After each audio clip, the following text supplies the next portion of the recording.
You know, this is our year of dominion, right? Yes. Now, we prayerfully receive this from God, and there is reason for this. And so, this series on Live in Dominion will explain to us why this year is our year of dominion and why it is God's purpose that we should live our life in dominion. Amen. It's biblical, it is stated in the Bible, and it's a mandate, it's an order that we should live in dominion. So as we journey together, I pray for understanding in the mighty name of Jesus. Amen. God gave all of us a dominion order, or what I can call the dominion mandate, to achieve His own purpose in creation. It's a command. It's a mandate that God gave to every human being to live in dominion. Hello? In every aspect of our lives, might it be physical, spiritual, social, financial, that we should live in dominion. God's desire in creation was for man to live out his purpose in life and live it well and live it strong. That is the purpose of God for creating us, to be the best we can ever be and all we can be in life, to passionately pursue our purpose and achieve our goals. So we have the potential to reach our goals, all of us. All of us. Please be attentive to this message. The purpose of this message is just to encourage us, to remind you, if you have not known, to remind you of God's desire for you. That you should live in dominion. We're going to prove it in the scriptures. We're going to go step by step and grab the understanding and the reason why God desired that for every one of us. Amen. You know, we have a connection to eternity past, our history. So we're going to trace this message from Genesis. We'll study this Genesis. We'll see what God had exposed to us in His Word, and we'll see what we can do in it. So we have connection to eternity past, history. And we also have connection to eternity future, our destiny, which God designed. So, and it's my prayer that we'll grab this understanding, because the earlier we grab this understanding, the better our life will be. Amen. Now let's go through some definitions. Dominion. What is dominion? What is dominion? Simple. I have it here from Webster Online. The power to rule. Dominion, the power to rule. And from Latin, dominion. The medieval Latin says dominium. And it means lordship, master, right of ownership. Dominion. Lordship, master, right of ownership. Okay, now, see, God wants you to master your destiny. Okay? That you be the best you can be in your callings. Whether it be spiritual calling or secular. That anything you grab, you be the best in it. Whether it be in business, whether it be in the ministry, that anything that you are doing, you be the best in it. At the time I pursue this, and I've seen people call me several times perfectionist. They said, I want everything perfect. But see, sometimes we need to understand God. If you look at all that God created, it was what? Perfect. It was perfect. And we were created in His image, in His likeness. So the order of dominion, or the dominion mandate given to us by God, God wants you to be like Him. That God wants you to represent Him.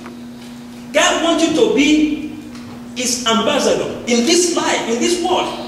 And so, if God is perfect in all His undertakings, don't you think that we should all pursue perfection? That anything you are doing, you don't joke with it. You focus, you do all with passion. But if you're in business, you do all with passion. You want to be the best that you can ever be. Employers, they love that. Employers, they love that. If they see a most valuable employee, they don't want to let that employee go. The employee that can be the receptionist, that can be secretary, that can be supervisor, that can be on the field, that can be, they love that.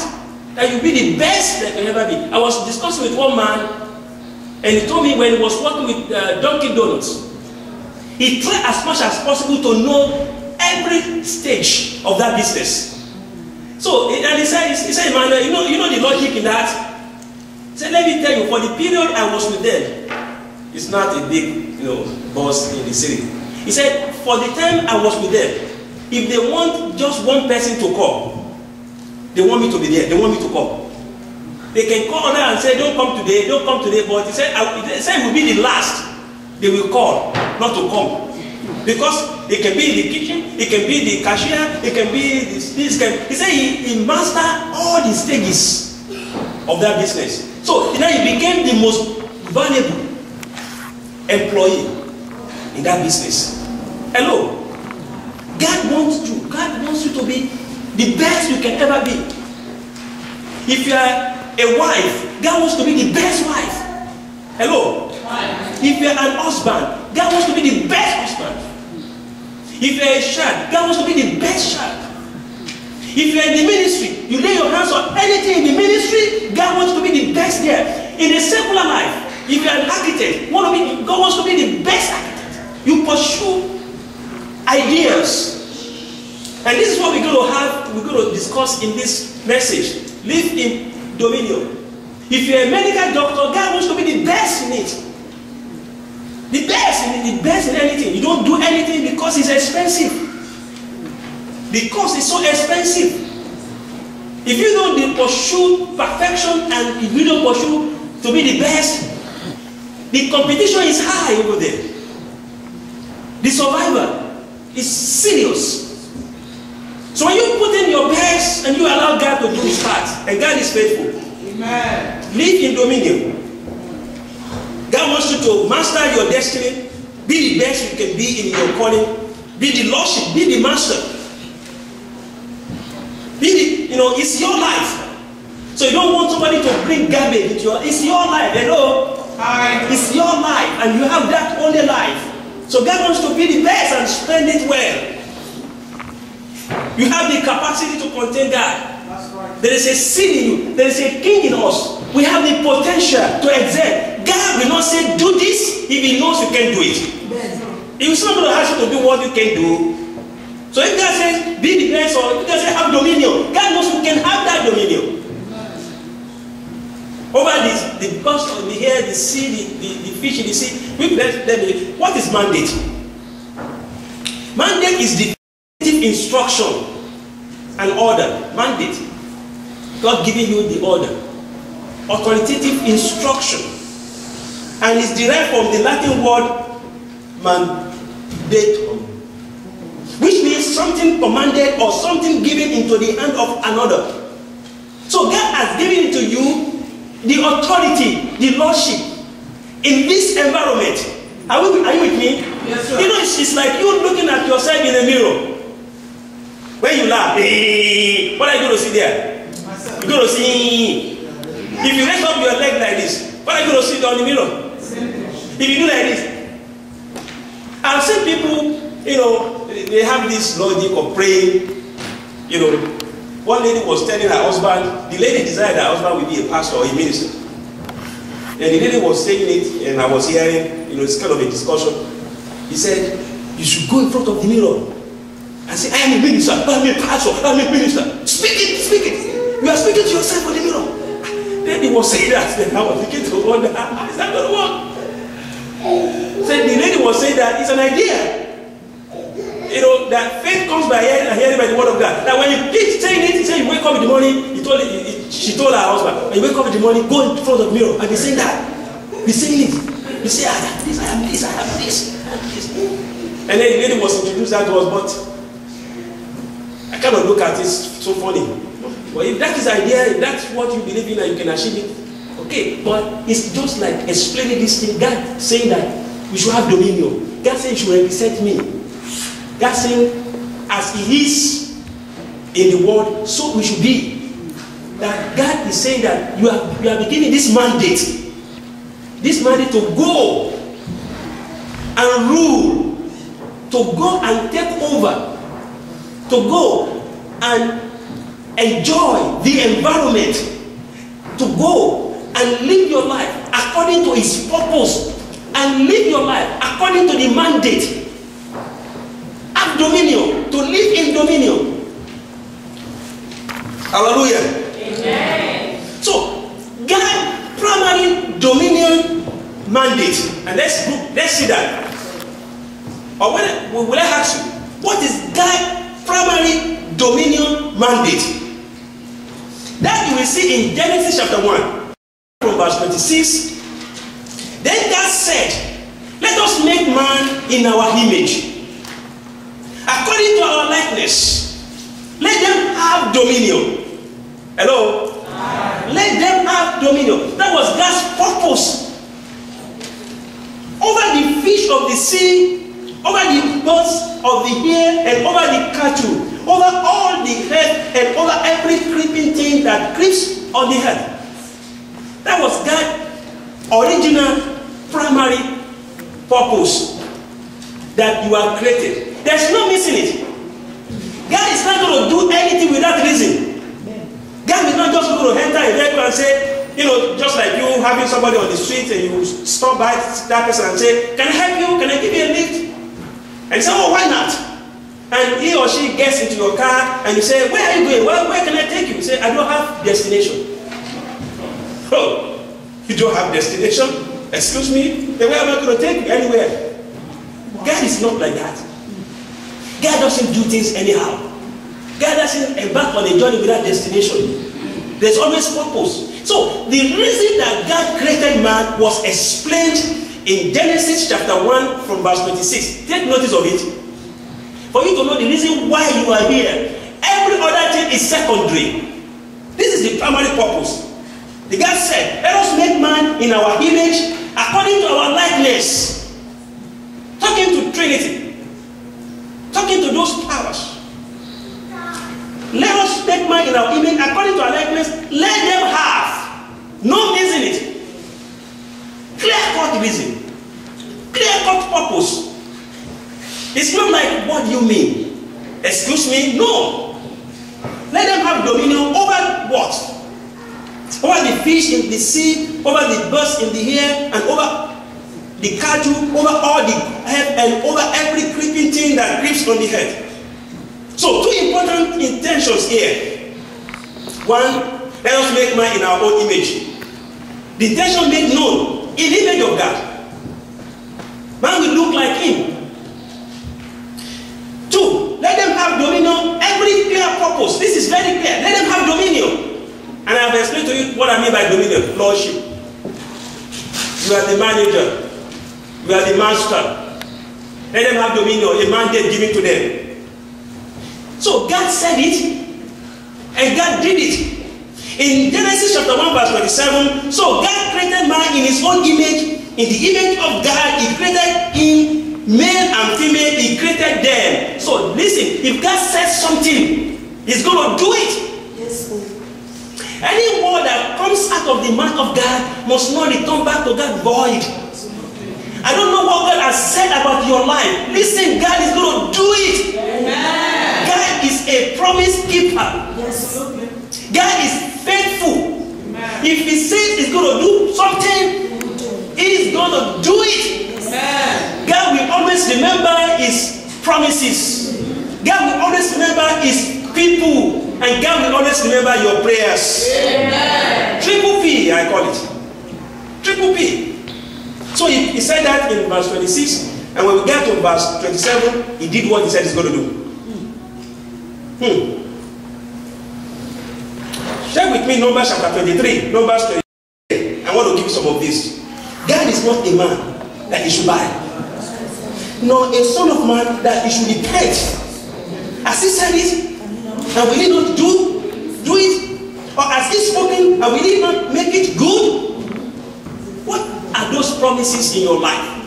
It could look as if it's not going to be. Listen, if God said it, God will do it. Amen. Have faith in God. Look even what Paul said to Timothy, or 2 Timothy chapter 2 verse 13. Let us assume you don't even understand what I'm saying. Let us we don't even believe in all this thing I'm saying. If we are faithless, He remains faithful. Absolutely. Your faithlessness does not remove the faithfulness of God. Hello. His faithfulness is not based on the condition that you are faithless. He remains faithful. He cannot deny Himself. That is why God is able. God is not somebody talking with two mouths. One mouth here, one ear. No, it's not like that. Hebrews 6:18, Hebrews chapter 6, untable things in which it is impossible for God to lie. We might have strong consolation who have fled for refuge to lay hold on the hope set before us. I want to tell you, brethren, please have faith in God. Have faith in God. Trust God. There is no one who can be more faithful as our God. There is no one who can be more dependable as our God. God is so promising. If you trust God, bread and butter will not depart on your table. Amen. He will give you your daily bread. If you trust God, He will take care of you. Amen. The psalmist said, I was young, now I'm old. I've never seen a righteous forsaken, nor a seed begging bread. I don't know the situation in your life. Please trust God. Whatever is the situation, whatever is the need, you have come to a Mount Zion, the immutable garden of brethren. Amen. God must visit you. Amen. And God will make all beautiful at His own time. He will make everything beautiful at His own time. Amen. Let's wait on God. Let's trust God. Genesis verse 28.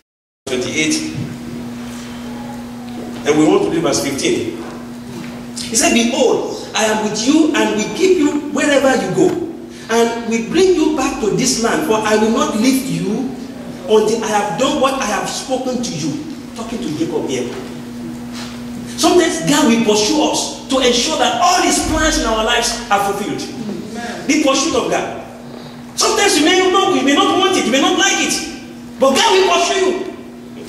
Very good example. You know, in the Bible that you can always see Jonah. You all know that. He pursued this man.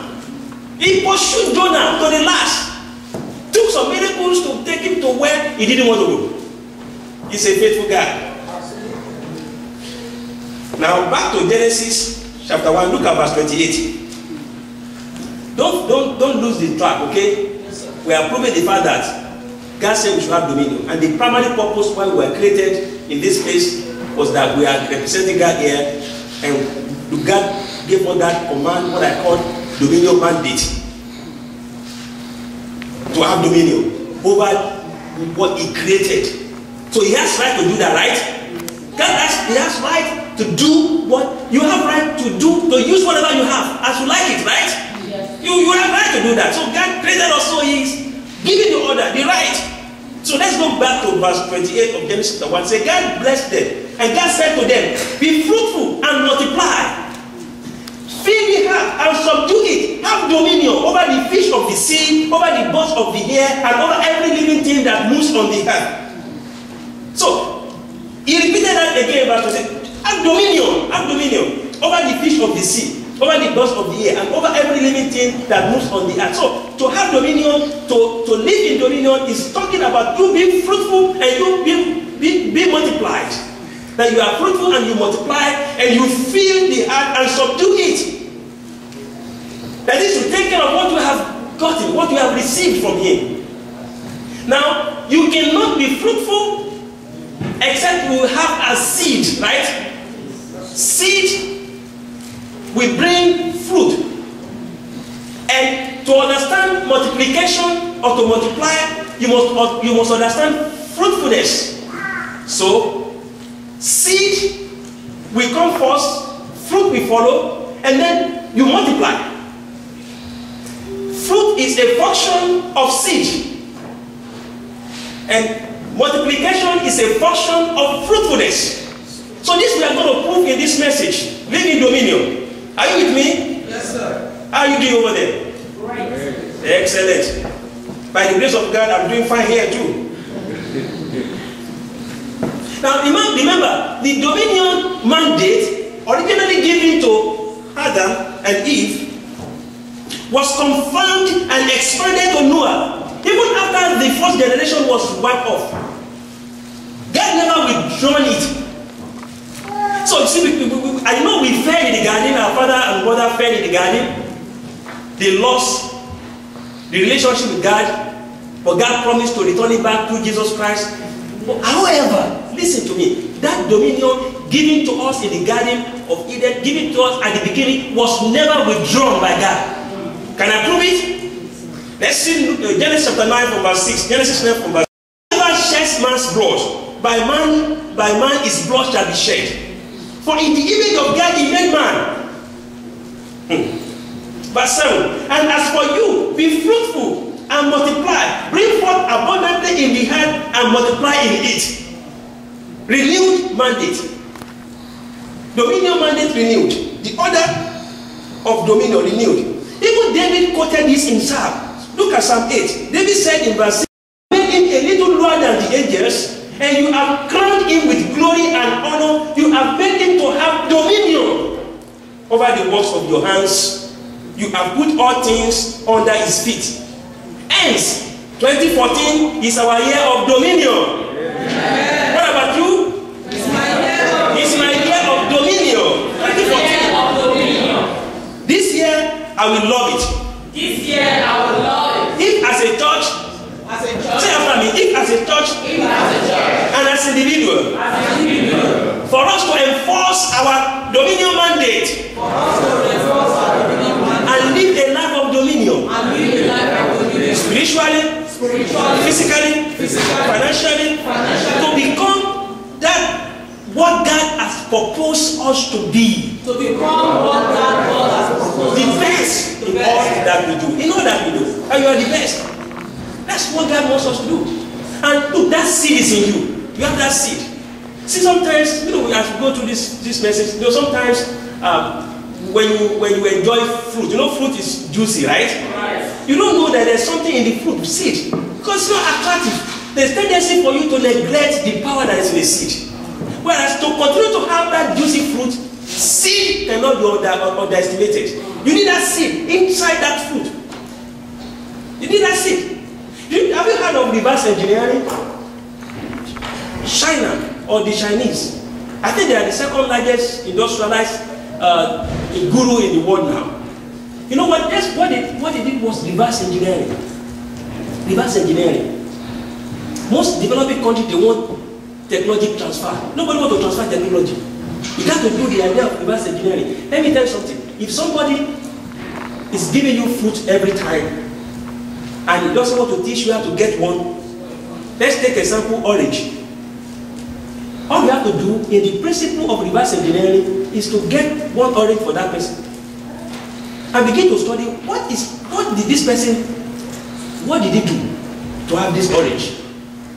Then you don't eat that orange, because when you consume that orange, you are a consumer. But when you get the secret in it and get the seed inside that orange and plant that seed, then you are a producer. Absolutely. And then it means that you are now extending and you are enforcing the order of dominion. Then you are enjoying the freedom. Then you are getting the secret. And what the Chinese they did? The smartphone. You see going on around now. It is Samsung and Apple. The cases they were fighting each other on.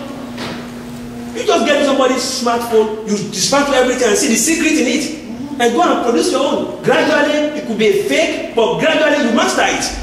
Because there's a seed in every human being. There's a potential in every human being. There is no human being who is useless. I want to tell you something. You are not useless. Amen. You have something to offer, honestly speaking. But you have to discover it. You have to discover yourself. You have to discover it yourself. And as soon as you discover it, you will run with it. The Lord will bless you in Jesus' name. Amen. Let's just get to that digression. Now let's do this. Let's do this. There are some elements or the rudiments of dominion order or dominion mandate. I want us to go through. Maybe then we pray and we end this part 1. When God said, "Be fruitful," that's the first one. Be fruitful. The first thing God said was that, be fruitful. Genesis 1 from verse 26 to 28 explained that God said, "Let us make man in our image, according to our likeness. Let them have dominion over the fish of the sea, over the birds of the air, over the cattle, over the earth, and over every creeping thing that creeps on the earth." Verse 7. So God created man in his own image. In the image of God, he created him. Male and female, he created them. Verse 28. Then God blessed them, and God said to them, "Be fruitful." After he said they should have dominion, then he said what? Be fruitful. That is the first thing God said. Fruitfulness is so important to God. Very important to God. And that's why God is not happy when you are not fruitful. When he saw the tree, what's the name of this tree? It was fig tree was passing by, he saw the fig tree, and the fig tree was not producing. Jesus caused that fig tree. God does not like it when you are not fruitful. The first in the order of dominion mandate is fruitfulness. Nobody is happy when you are not fruitful, when you are not producing. Do you think there's any employer who will keep paying you salary when you are not delivering something, when you are not fruitful? There is no employer who will do that. If any employer does that, it's going to be Titanic at the end. If it's America, they're going to file for bankruptcy. Because you have to replenish. You can't just keep taking, and you don't replenish. So if you are not fruitful, there's a problem. You're going to create problem in the circle. If I enjoy the fruit that you have and I don't deliver also, what are you going to enjoy? There's a connection. It's a global world. Engineers are doing their own. Pilots, they are doing their own. Doctors, they are doing their own. Pharmacists, they are doing their own. Even receptionists, even people taking care of snow. You see their importance today. Oh, yeah. Can you look at it, this scenario? If today all these people driving this truck, removing the snow, said, "Hey, today we're not going to work." How are we going to get there? So, fruitfulness is so important. When you refuse to be fruitful, God is not happy. The talent, the issue of the proverb of talents. That was why the master was not happy with that servant that did not make use of the talent given to him. Fruitfulness is important. He said, "Be fruitful." That is the first thing God said to us. Be fruitful. And fill everywhere.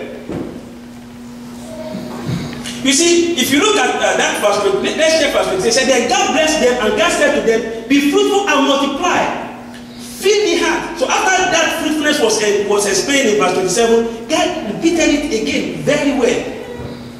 And God said to them, "Be fruitful and multiply, fill the heart and subdue it." It's a mandate for us. We must subdue it, we must move around. That's why immigration is very important. God wants us to move around. So Abraham, move, keep going, keep moving. People move around. Because God said we should replenish, we should fill the heart, we should subdue the heart. In Genesis 2 verse 7, we see that God breathed into man a breath of life. And that's what's keeping us going. And that breath in us, in that moment, God has imparted in us a kind of impartation of fruitfulness. A seed imparted in us because He pronounced and then he breathed into us. After breathing into us, we have the breath of life. So we have the impartation to produce fruit. So it's not the issue that, God said be. He didn't say if you want to. He said be fruitful. It's an order. Amen? Amen. It's a mandate. Be fruitful. So you have no option but to be fruitful. And God is not happy with you in any environment you meet yourself when you are not fruitful. Look at Adam's situation. Adam and Eve's situation. When they were born, You see, when they came and they were created, they have no bed, they have no fire, they have no knife, they have no shoes. But do you know that the impartation of the breath of life in them begin to produce the fruit that they will have to produce to make their life comfortable? To make their life comfortable. And up to today, people, human beings, we are still researching to make our life what? More comfortable, because of the impartation of that power, that capacity, that potential for us to be fruitful. Dominion mandate. 2014, our life of dominion. Amen. So what it means is that this year you want to desire to be fruitful. Amen? Amen. This year you want to desire to multiply. Amen. This year you want to desire to subdue, to take over what it belongs to you. Amen. Hallelujah. Amen. So the first word was be. Was be. That was the first word he spoke to Adam. Be. Take notice of it. The word be. Not do. Where, who, how. No, not to do. Be fruitful. It's a command. It's a mandate. So what does it mean to be fruitful? Can I answer a simple question? So to be fruitful, when I say the year of dominion, and then we say the first word God said to man was be, and then the next word fruitful. So what does it mean to be fruitful? To be fruitful means to produce, to increase, to grow, to blossom, and to bear fruit. This is the first and primary expectation of God for all of us. You just have to do something. You have to produce something, and everybody likes that. Everybody. You have to grow. You need to grow. In any profession you find yourself, you must continue to grow. You must continue to advance. Training. That's why training. Everything training. You know, in my secular field, I just finished a training on Friday. It looks sometimes boring. You just sit down, somebody is talking. He's talking. He said you must spend 1 hour. He's talking. It's 1 hour. After the end of 1 hour, they say you have passed conference. But if you don't attend that, the alternative will be you go to the internet and you read on your own. You pass all the quiz. That will take you 3 hours, 4 hours. Training. People have to grow. People have to advance. People have to develop. People have to maintain the status quo. The next people cannot survive in this world. If you are complacent, you cannot survive. God wants you to do what? To be active, to be fruitful. He wants to do something, to produce something. So this is the first and primary expectation of God. This was a demand on potential. Be fruitful. So it's like after God has imparted in us the breath of life, and we became a living soul, the God is demanding on what He has given you. Demanding the potential you have. God is demanding. Be fruitful. Make use of what I have given you. If you fail to be fruitful, you have seriously displeased God. So you just have to be fruitful. So the second one, I want to ask this question. To be really fruitful, what do you think, what areas can you apply this fruitfulness, or what area can you be fruitful? So I have there are so many areas that we can use in the scriptures, or we can study in the scriptures to exactly help us to understand or distribute the idea of fruitfulness. So the first one is our womb. Our womb. There is a potential to be fruitful through our womb, to replenish the earth, to spread, to grow, to multiply. The seed of a man or sperm produces the fruit of the womb, right? That is the seed of a man. Or I will put it this way, the egg in a woman is a seed that will produce more human beings. Fruitfulness in that case. Psalm 127 verse 3. Psalm 127. Children are heritage from the Lord. The fruit of the womb is a reward. So, what area you can be fruitful is through your womb. Then another area you can be fruitful is your mind. Your mind. That is your thought. So we have what we call the fruit of the mind. Are you with me? Yes, sir. Sometimes some people they call it, or the modern English we say, brain sharp. Brain sharp. You come with an idea. They tell you it's your brain sharp, so you have to nurture that idea. You have to develop that idea. Don't let that idea die. From your mind. Your mind must produce. Jeremiah chapter 6 verse 19. Jeremiah, behold, I will certainly bring calamity on these people, the fruit of their thoughts, because they have not heeded my words, nor my law, but rejected it. Then how can you produce good fruit with this seed in your mind? How can you do that? See, for the most part, information and the inspiration to which you expose your mind produces the fruit of the mind. What you expose yourself to, the company that you keep, will produce the fruit that will be exactly the product of that exposition or exposure. Are you with me now? Yes, sir. And that's why the Bible clearly explains in Psalm 1 from verse 1 to 3. Said, blessed is the man that stands not in the counsel of the ungodly, nor sit in the seat of discomfort, nor stand in the way of sinners. His delight is in the what? In the word of the Lord. In his word he meditates day and night. So when you meditate day and night, what's going to happen? It shall be like a tree, because the seed that is going to have will be great seed. It shall be like a tree planted by the rivers of water, evergreen, and will produce its fruit in its season. Its leaf shall not wither, and whatever it does shall what? Prosper. So if you expose yourself to God's word, if you meditate in the word of God, if you meditate on things that matter, you will produce good fruit. Amen. Otherwise, you will not. The fruit of the mind, the thought realm, what you expose yourself to, the ideology you believe in, the inspiration that you have, people that inspire you. You could be other musicians can inspire you. You know the groupies. The groupies. There are some people they call them the groupies. They are so inspired by some, celebrity that anywhere they go there also. Some will go and wait there from morning, and that particular celebrity may be coming in the afternoon. But they will all gather before the man will arrive or the woman will arrive.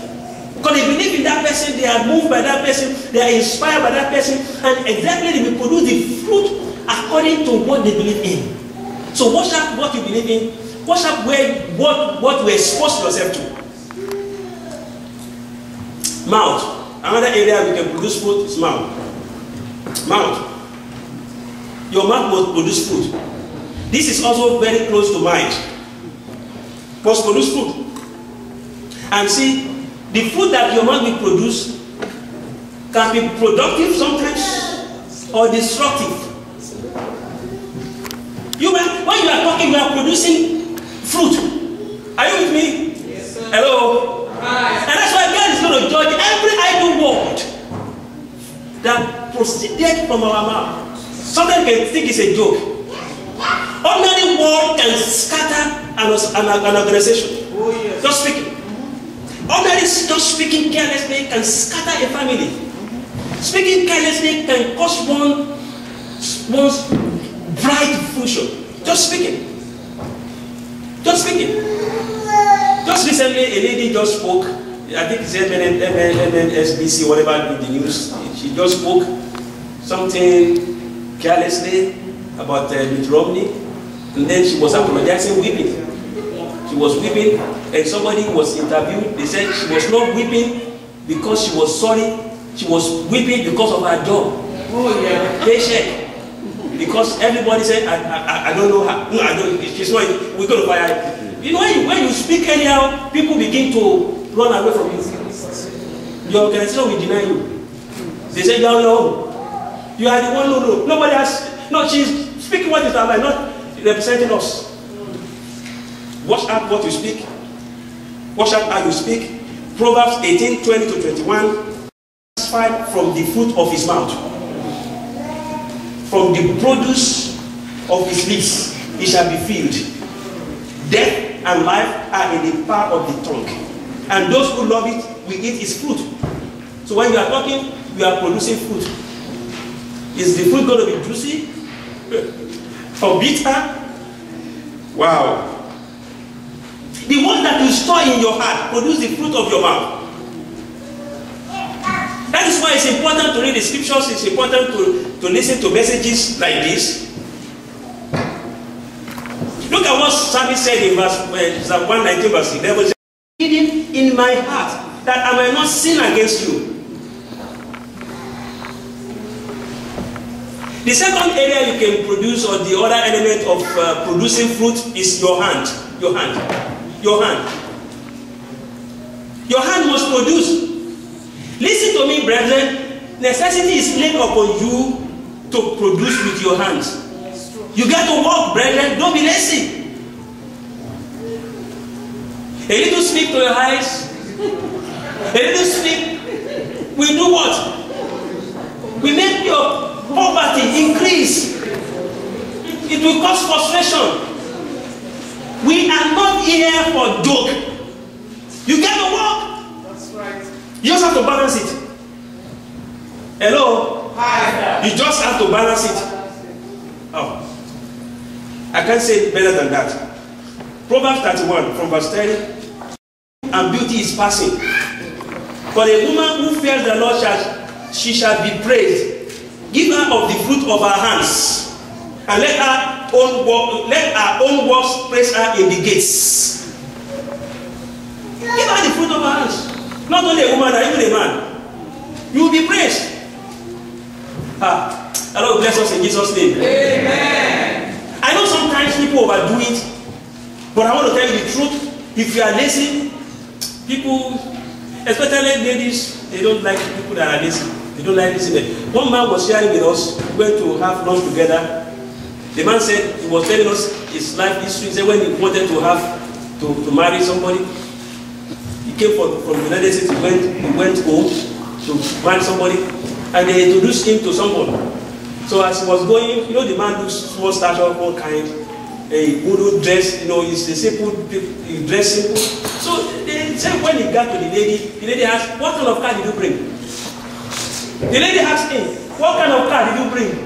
The man said in his heart, that is it. This one is what? Too much.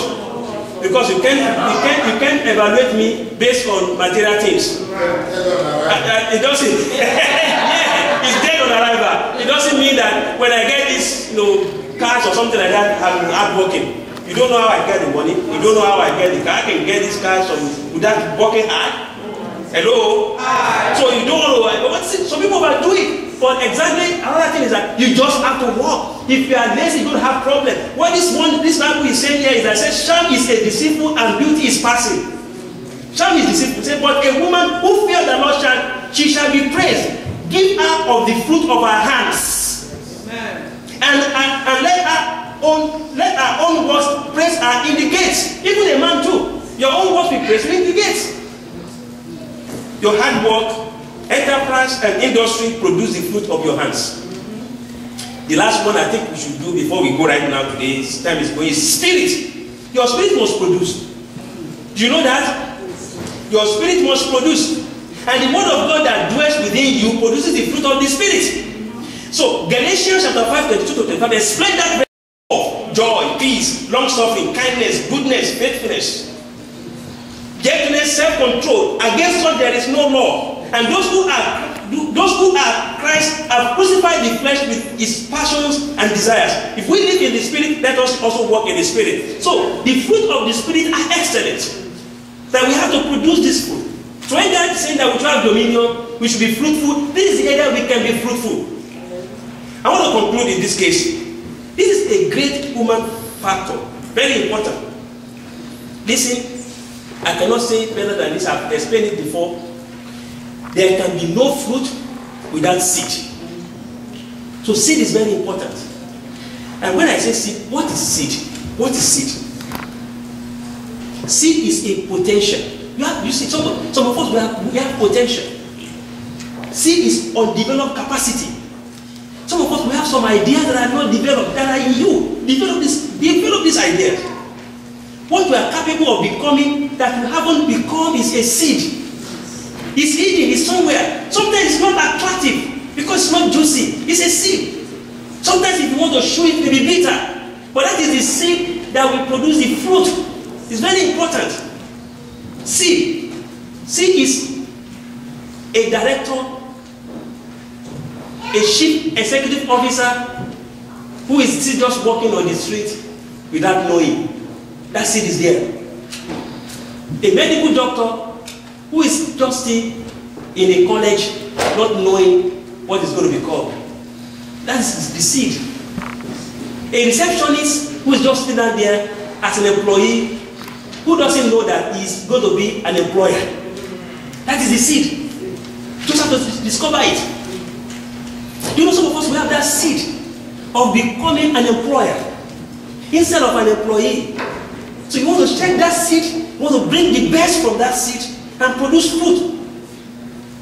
A seed is that shepherd who is eventually going to become a king. Look at David. There was a seed of kingship in him. There's a king in him. And when God is saying have dominion, it means you have a king in you. Amen. But nobody knows. When Samuel went to anoint the next king, he told Jesse, bring all your children. He brought everything. And Samuel said, none of these bones. And then, do you still have any other person? He said, oh, there is one boy. He's on the field taking care of the sheep. Samuel said, go and bring him. Why? Because he could be a shepherd on the field. There is a seed of kingship in him. Amen. You could just sit down like this. There might be a seed of leadership in you. Seed. Seed is so important to be fruitful. And I will go to the second part, and that's going to be multiply. You cannot multiply except you have what? Seed. Because you cannot have fruit until you have seed. So seed we bring fruit, and fruit we promote to multiplication. The Lord will bless you in Jesus' name. Amen. It's our year of dominion. We just have to live according to God's expectation for our lives. His family purpose is for us to have dominion over all He has created, to rule. Don't think that the devil has taken over that purpose. No, not at all. If you are a Christian, if you are born again, through the Lord Jesus Christ, that mandate has been returned back to us. Amen. And we are the king's kids, and we rule by the grace of God. Amen. Anything you lay your hands upon, if you ride with Jesus, you are bound to prosper. Amen. I am telling you, if you are a Christian, you are born again, you have given your life to Jesus Christ, you have hedge above every other person. Amen. Because what? Goodness and mercy are following you. God the Father is working on your behalf, taking care of you. Amen. Jesus, our senior brother, is standing before God, pleading our cause every time before God. And Holy Spirit is our comforter, leading us the way that we should go. Brethren, I want to welcome you to the best year ever. And I pray that this year will be the best for you in Jesus' name. Amen. And that dominion mandate will be enforced in our lives in Jesus' name. Father, we bless you this afternoon. We worship you because of your love for us. We thank you for this another brand new year. And we believe it's going to be brand new me, brand new you, brand new us. Because greater is he that is in us than he that is in the world. The enforcement of that dominion order. Daddy, we pray that this year shall be realized in the mighty name of Jesus. Amen. We shall be fruitful. Amen. We shall multiply. Amen. We shall abound. Amen. We shall succeed. Amen. We shall master everything we lay our hands upon. We shall be the best. Amen. And testimony shall follow us. Amen. Your testimonies, your goodness, your mercy shall follow us. Amen. All the days of our lives. Amen. Thank you, precious Lord. Blessed be your name forever. Thank you for your brethren. In Jesus' name we have prayed.